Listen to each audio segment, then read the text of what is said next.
जय हिंद। स्वागत है आपका हमारे इस ई पाठशाला सेंटर यूट्यूब चैनल में। आज हम एक नया टॉपिक लेके आपके सामने उपस्थित हुए हैं, वो है अरावली ग्रीन वॉल परियोजना। ये हमारे करंट का क्वेश्चन है। साथ साथ ये हमारे भूगोल ना, जो भारत का भूगोल पढ़ते हैं उसका भी एक हिस्सा है। ठीक है। तो आज हम इस वीडियो में समझेंगे कि अरावली ग्रीन वॉल परियोजना क्या है, इसकी आवश्यकता क्यों पड़ी, और ये अरावली के क्षेत्रों में किस प्रकार से प्रभाव डालने वाला है। ठीक है। तो यदि आप हमारे चैनल पर नए हैं तो बने रहिए। अभी सब्सक्राइब करने की आवश्यकता नहीं है, पहले पूरी वीडियो देख लीजिए। यदि आपको वीडियो पसंद आए तो ही आप हमारा चैनल सब्सक्राइब कीजिएगा। ठीक है। तो चलिए हम अपने क्वेश्चन की ओर बढ़ते हैं, हमारे टॉपिक की ओर। सबसे पहले हम ये समझेंगे कि अरावली ग्रीन परियोजना क्या है। ठीक है। अरावली ग्रीन परियोजना क्या है। हाल ही में इसको केंद्रीय सरकार के द्वारा आयोजित या फिर इसको लॉन्च किया गया है, इस परियोजना को। ठीक है। हाल ही में केंद्र सरकार के द्वारा इस परियोजना को लागू किया है। आने वाले स्लाइडों में हम ये पूरा देखेंगे कि किस मंत्रालय ने इसको लागू किया है और क्यों, है ना। तो ये सब जानने से पहले हम ये देख लेते हैं कि अरावली वास्तविक में है क्या, कहाँ पे है और कैसे है। जैसे हम इंडियन जीएस पढ़ते हैं, जिसमें भूगोल पढ़ते हैं, तो ये हमारा जो अरावली है ना, ये एक बहुत पुराना पर्वत है ना। या ये कहा जाए कि भारत का सबसे पुराना पर्वत है तो अरावली, हिमालय से भी पुराना। जब हिमालय का जन्म नहीं हुआ था, हिमालय जब बना ही नहीं था, उससे पहले की ये पर्वत है, ये क्या, अरावली पर्वत। ठीक है। उससे पहले की पर्वत है ये अरावली पर्वत। ये भारत के मैप में कुछ इस प्रकार दिखता है ना।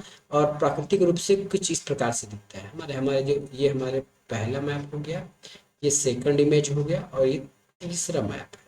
ठीक है।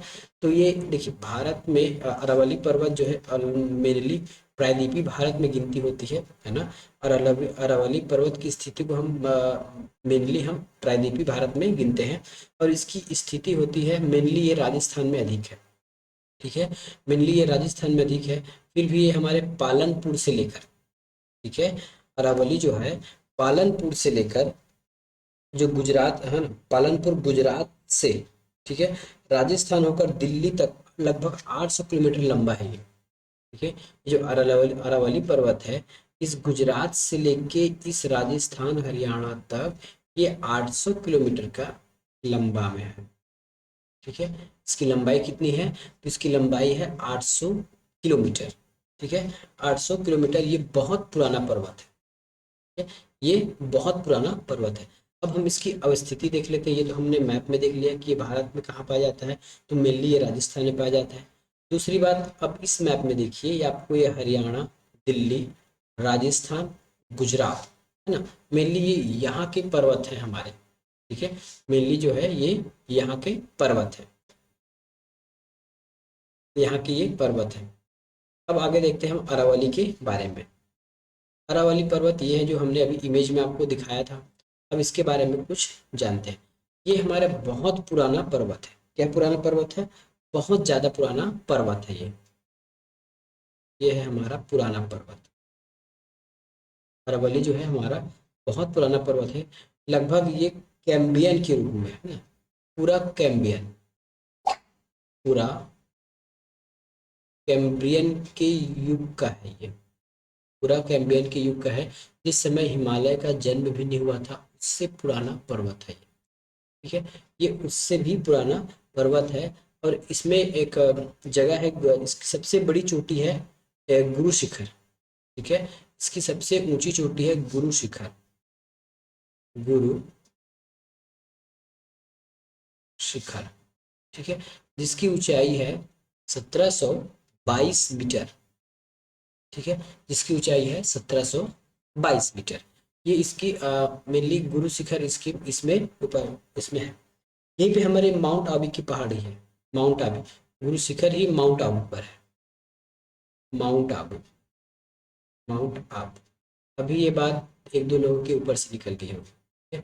ये देखिए, जैसे हम पहले स्लाइड में देखते हैं, तो ये देखिए, ये पूरा जो है ये अरावली है। ठीक है। इतना जो है ये अरावली है, ये जितना है इस अरावली में एक, क्योंकि पहाड़ है, बहुत बड़ा है। देखिए, एक राज्य से दूसरे राज्य को क्रॉस कर दिया है, मतलब ये कोई छोटा मोटा पहाड़ नहीं है। इसमें ना कोई गुरु शिखर या फिर सबसे ये कहा जाए, इसमें एक माउंट आबू करके पहाड़ी है, इसमें कहीं होगा माउंट आबू करके पहाड़ी है। इस पहाड़ी की एक और चोटी है जिसका नाम है गुरु शिखर। अब समझ में आया, एक बहुत बड़ा पहाड़ी है। पहाड़ी के कुछ स्थान को हमने एक कुछ विशेष स्थान को नाम दिया गया है माउंट आबू। ठीक है, कुछ विशेष स्थान को नाम दिया गया है माउंट आबू, और इस माउंट आबू पे है गुरु शिखर। ठीक है, इतना समझ आया? अब देखते हैं, चलिए। तो इसके माउंट आबू है इस पर, है ना। इसमें क्या है, माउंट आबू का एक पहाड़ है, माउंट आबू इसमें पहाड़ है। ठीक है, अब ग्रीन अरावली परियोजना जो है, अरावली ग्रीन वॉल परियोजना की आवश्यकता क्यों पड़ी, ये समझिए।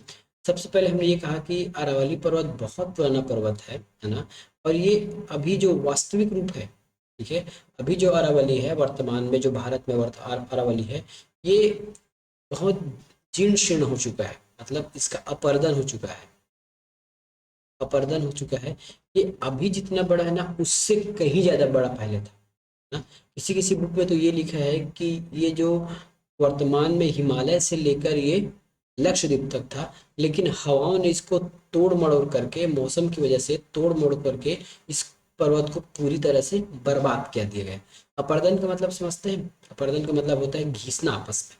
ठीक है, अब ये हमारा मेन टॉपिक यहाँ से शुरू होता है कि वास्तविक अगर कि अरावली ग्रीन वॉल परियोजना की आवश्यकता आखिर क्यों पड़ी।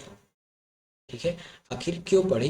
क्यों का मतलब समझ लीजिए, जैसे ये अरावली पर्वत था पहले बहुत बड़ा है, ठीक है, इसमें क्योंकि ये राजस्थान में मेनली अधिक है, ठीक है, तो यहाँ कंकड़ बालू अधिक है राजस्थान में, और प्लस ये गर्म हवा है, तो गर्मी ज़्यादा है। तो जब गर्मी के दिनों में या फिर जब भी हवाएं चलती है, तो ये जो कंकड़ पत्थर है इस पहाड़ को काट काट काट काट काट कर बहुत छोटा कर दिया है, इस प्रकार से इतना, पहले बड़ा था अब छोटा हो गया है। तो इस प्रकार इसकी सारी वनस्पतियां, है ना, इसको पूरा खत्म कर दिए हैं, इसकी सारी वनस्पतियां हैं। और ये पहाड़ को धीरे धीरे काट कर, देखिए कोई लोग बोलेंगे कि कैसे हवाओं के चलने से पहाड़ कट जाएगा, लेकिन ये केवल एक दो दिन की बात नहीं, ये करोड़ों वर्ष पहले की बात है ना। करोड़ों वर्ष तक गर्म हवाएं, जिसमें कंकड़ पत्थर रेत सब लगे रहते हैं, वो आपस में जब पहाड़ों से टकराते हैं तो धीरे धीरे धीरे घिस घिस कर उस पहाड़ को की पूरी सत्यानाश कर दिए हैं। ठीक है, ये है मेनली रीजन। ठीक है, दूसरी बात, इस पहाड़ के चारों ओर, है ना, वनस्पतियां बहुत कम है। ठीक है, मे बी यदि वनस्पतियां होती तो हवाओं का दबाव इतना अधिक इस पहाड़ पर नहीं होता, और ये अधिक जीर्ण शीर्ण नहीं होता। ठीक है, तो ये हमने इसका हिस्ट्री देख लीजिए। यदि क्वेश्चन पूछा जाएगा तो ये पूछा जाएगा कि अरावली पुराना है कि नया है, तो अरावली जो है पुरानी पर्वत है पूरे भारत में। ठीक है, दूसरी बात, ये कहाँ पे स्थित है, तो ये दिल्ली से लेके गुजरात तक एक लंबी रेखा के रूप में है। ठीक है, ये तो एक क्वेश्चन पूछेगा तो ये यहीं से पूछेगा, इससे ज़्यादा क्वेश्चन पूछने की जरूरत नहीं पड़ेगी। अब हम देखते हैं कि हम आल आल मेनली आज हम पढ़ने के हवाले थे, पढ़ने हम आज ये बात है कि अरावली ग्रीन वॉल परियोजना क्या है। ठीक है, अरावली ग्रीन वॉल परियोजना क्या है, मेनली आज हम पढ़ने ये वाले हैं। ठीक है, अब देखिए अरावली ग्रीन वॉल परियोजना क्या है। अरावली क्या है, मैंने पहले बता दिया आपको। अरावली कितना पुराना था, कैसे वो टूट फूट कर बिखर रहा है, ये हमने बता दिया। अब देखिए इसका अरावली परियोजना क्या है।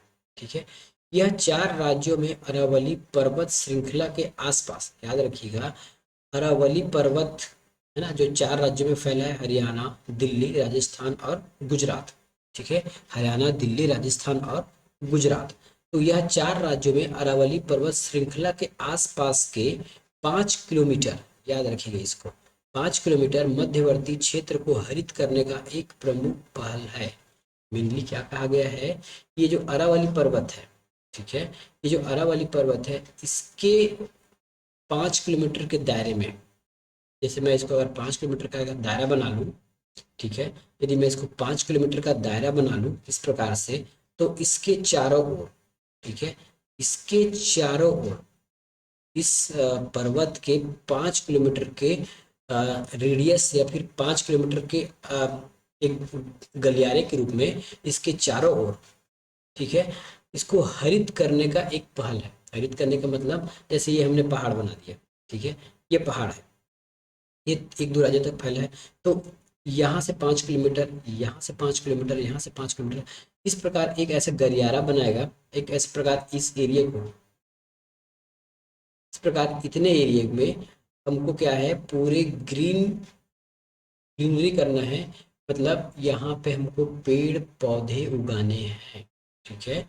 अरावली के चारों ओर मिनिमम 5 किलोमीटर के अंतराल में या फिर 5 किलोमीटर के डिस्टेंस में हमको हरित करने की आवश्यकता है या फिर पहल की जा रही है। उसी को हम कहते हैं अरावली ग्रीन वॉल परियोजना, ठीक है। यह भूमि क्षरण और मरुस्थली से निपटने के लिए देश भर में ग्रीन कॉरिडोर बनने के केंद्रीय पर्यावरण मंत्रालय के दृष्टिकोण का एक हिस्सा है ना। मैंने वही बात बताया कि पहले क्या है, पूरे धूल कण है, धीरे धीरे उस पर्वत को काट काट कर सत्यानाश कर दिया है, ठीक है। ये धूल कण जो है काट काट कर इसको सत्यानाश कर दिया है। तो इसी को क्षरण ना हो, है ना, भूमि का क्षरण ना हो, मरुस्थलीकरण से निपटने के लिए देश भर में ग्रीन कॉरिडोर बनाना है। इसके लिए इस ग्रीन वो अरावली ग्रीन वॉल परियोजना का शुरुआत किया गया है, ठीक है। अब देखते हैं नेक्स्ट, इस परियोजना में लगभग 4 राज्य जैसे हरियाणा, ये देखिए हरियाणा में जहाँ भी अरावली पर्वत का हिस्सा है वहाँ, राजस्थान, गुजरात और दिल्ली, इन चारों राज्य को शामिल किया गया है। जहाँ जहाँ पर ये जैसे अब गुजरात की बात करते हैं तो देखिए गुजरात के पास तो केवल इतना ही हिस्सा अरावली का है, ठीक है। गुजरात के पास तो केवल इतना ही हिस्सा जो है वो अरावली का है, ठीक है, इससे ज़्यादा कुछ अरावली का है नहीं। तो इसके 5 किलोमीटर के दायरे में, ठीक है, हमको इसको ग्रीनरी करना है। ग्रीनरी करने का मतलब है यहाँ पे पेड़ पौधे उगाने हैं, ठीक है। यहाँ पे क्या करना है, पेड़ पौधा उगाना है। यहाँ पे क्या करना है, पेड़ पौधे उगाने हैं। इसी प्रकार इन सारे राज्यों में, इसी प्रकार इन सारे राज्यों में हमको पेड़ पौधे उगाने की आवश्यकता होगी। इसी को हम कह रहे हैं अरावली ग्रीन परियोजना, ठीक है। तो जहाँ अरावली पहाड़ी का 6 मिलियन हेक्टेयर भूमि फैला हुआ है। फिर से पढ़िए, इस परियोजना में 4 राज्य हरियाणा, राजस्थान, गुजरात और दिल्ली को शामिल किया गया है। जहां अरावली पहाड़ी का क्षेत्र 6 मिलियन हेक्टेयर भूमि पर फैला हुआ है। यदि इन राज्यों की बात करें तो वैसे राज्य जिसमें अरावली जो है 6 मिलियन हेक्टेयर भूमि पर फैला हुआ है, वहां हमको पेड़ पौधे लगाने की आवश्यकता होगी या फिर ये परियोजना वहां कार्य करेगा, ठीक है। इस परियोजना को केंद्र और राज्य सरकार, वन विभाग, अनुसंधान, नागरिक समाज संगठन, निजी क्षेत्र की भागीदारी, इन सभी के द्वारा इस सब टारगेट को पूर्ण किया जाएगा। क्या कहा गया है, इस परियोजना को केंद्र सरकार, राज्य सरकार, वन विभाग, अनुसंधान स्थान, नागरिक समाज संगठन आदि के द्वारा यहाँ पे हरित करने की कोशिश की जाएगी और वो सभी इसके हितधारक होंगे, ठीक है। तो ये है हमारे ग्रीन वॉल परियोजना, ये हमारे ग्रीन वॉल परियोजना। नेक्स्ट चलते हैं, अब देखते हैं इस परियोजना में निम्न में शामिल है। अब हमने ये तो बता दिया कि इस परियोजना के अंतर्गत पेड़ पौधे लगाए जाएंगे, ठीक है। अब क्या लगाया जाएगा वो हम यहाँ पे देखते हैं।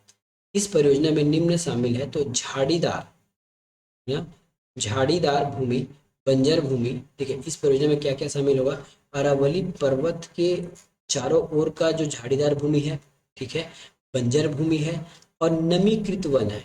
भूमि पर देसी प्रजातियों के पेड़ लगाए जाएंगे। क्या क्या, ध्यान से सुनिए, हमने कहा है कि अरावली पर्वत, जैसे इस मैप इसमें देखिए ये हमें अरावली पर्वत है ना, तो इसके चारों ओर, इसके चारों ओर झाड़ीदार भूमि, बंजर भूमि, निम्नकृत वन और भूमि। देखिए इसलिए कहा जा रहा है कि यदि ये पर्वत है तो इसके आसपास गांव भी होंगे, है ना। देखिए जब ये एक राज्य को दूसरे राज्य में हिल गया मतलब पार कर गया, इसका कहने का मतलब है कि यहाँ पे गांव भी हो सकता है ना, यहाँ पे गांव भी हो सकता है। यदि हमने पहले ही बताया था कि उसके 5 किलोमीटर के अंतर्गत करेगा, लेकिन गांव हुआ वहां तो नहीं कर सकते, है ना। जहाँ पौधे लगाने की या फिर जहाँ प्लांटेशन करने की जगह होगा वहीं हम इसको प्लांटेशन कर सकते हैं, ठीक है। क्योंकि इतना बड़ा पहाड़ है तो यहाँ गांव भी बसता होगा, ठीक है। गांव शहर या जो भी है जहाँ पे मानव जीवन की जीवन चलती है, उस प्रकार वहाँ कोई ना कोई रहता होगा। ठीक है। तो झाड़ीदार भूमि, बंजर भूमि और नमीकृत वन भूमि पर देसी प्रजाति के पेड़ और झाड़ियां लगाना, ठीक है। तालाब, झील और धाराओं जैसी सतही जल निकायों का कायाकल्प और पुनर्स्थान पर, ठीक है। हमको तो ये तो पता है कि हम आसपास उसमें झाड़ियां लगाएंगे, साथ में यहाँ उसके आसपास यदि तालाब है, झील है, धाराएं हैं, तो इन सभी का आसपास हो या फिर इसके अंदर हो, याद रखिएगा, आसपास हो या फिर इसके अंदर। देखिए झाड़ी तो हमको बाहर लगाना है, लेकिन यदि कहीं तालाब मिल गया, झील मिल गया या फिर ऐसे कुछ धाराएं मिल गई, उनका पुनः स्थापना भी करना इस योजना का उद्देश्य होगा। यह परियोजना स्थानीय समुदाय की आजीविका बढ़ाने के लिए चारागाह विकास और कृषि वानिकी पर भी ध्यान केंद्रित करेगा, ठीक है। यह परियोजना स्थानीय समुदायों की आजीविका बढ़ाने, ठीक है, आजीविका बढ़ाने के लिए, चारागाह भूमि देने के लिए और इन सब के लिए ये जो है परियोजना लाभ साबित होगा। अगला है कि अरावली ग्रीन वाले अरावली ग्रीन वॉल परियोजना के उद्देश्य क्या है। अभी लगभग हमने तो सारे उद्देश्य पढ़ लिए हैं, फिर भी यहाँ देख लीजिए कि अरावली क्षेत्र की पारिस्थितिक स्वास्थ्य में सुधार। पारिस्थितिक स्वास्थ्य मतलब वहाँ पे जो जंगल है वो खत्म होने वाले हैं या फिर है ही नहीं या फिर बहुत कम है, तो वहाँ के जो जीव जंतु हैं उनके लिए पारिस्थितिक एक माहौल देना, या उसी को कह रहा है कि स्वास्थ्य में सुधार। थार मरुस्थल के पूर्व की ओर विस्तार को रोकने के लिए क्या कहा गया है, जो मरुस्थल जो पूर्व की ओर बढ़ रहा है। अब देखिए थार मरुस्थल कैसे कहेंगे, अब मैं कुछ एक इमेज बनाता हूँ, देखिए, है ना, जैसे ये भारत मैंने बना लिया, है ना। यदि मैं यहाँ पे अगर राजस्थान मानता हूँ और ये अरावली है ना, तो पूर्व किस साइड होगा, तो पूर्व तो इस साइड होगा। तो इस साइड क्या है, ये थार का मरुस्थल है हमारा। इसे देखिएगा, यहाँ पे हमारा थार का मरुस्थल है, यहाँ पे इस थार के मरुस्थल को इधर शिफ्ट ना होने देना, ठीक है। इस थार के मरुस्थल को इधर पूर्व की ओर शिफ्ट ना होने देना, ये भी हमारा एक उद्देश्य है। अब ये कैसे होगा, यदि हम वहाँ अच्छे से प्लांटेशन कर दें, है ना, उस क्षेत्र में, तो वहाँ मे भी वर्षा हो सकता है, ठीक है। लेकिन देखिए जहाँ जहाँ भूमि रहती है और जिस भूमि पर प्लांटेशन है, पौधे हैं, जंगल है, झाड़ी है, वहाँ कभी भी मरुस्थल नहीं उपजता। तो इसी चीज को रोकने के लिए हम ना मरुस्थलीकरण को रोकने के लिए इस चीज का उपयोग कर रहे हैं, ठीक है। उसके बाद कहा गया है कि हरित बाधाओं को सृजित करना, भूमि क्षरण को कम करना। भूमि क्षरण का मतलब है भूमि का कटाव, मिट्टी का कटाव। और ये तो सीधी सी बात है, यदि हम प्लांटेशन करेंगे तो हमारा भूमि का कटाव है, मरुस्थलीकरण है, धूल आंधियां, ये सबसे हमारी रोक हो जाएंगे, ठीक है। इस सबसे हमको निजात मिल जाएगा। यह अरावली क्षेत्र में देसी वृक्ष प्रजातियों को लगाकर, देखिए अब अरावली पर्वत में हमको लगाना तो वृक्ष है, लेकिन कैसे वृक्ष को, जो देसी वृक्ष है ना, वन्यों के लिए आवास प्रदान करना, वन्य जीवों के लिए पानी की गुणवत्ता मात्रा में सुधार करना, अरावली क्षेत्र की जैव विविधता को बनाए रखना, कार्बन पृथक और जलवायु परिवर्तन, इस सब का उद्देश्य है हमारा ये प्लांटेशन का काम। ठीक है, प्लांटेशन कर रहे हैं मतलब ये सारे जो पारिस्थितिक तंत्र है वो सारे समस्याएं हमारे समाधान हो जाते हैं।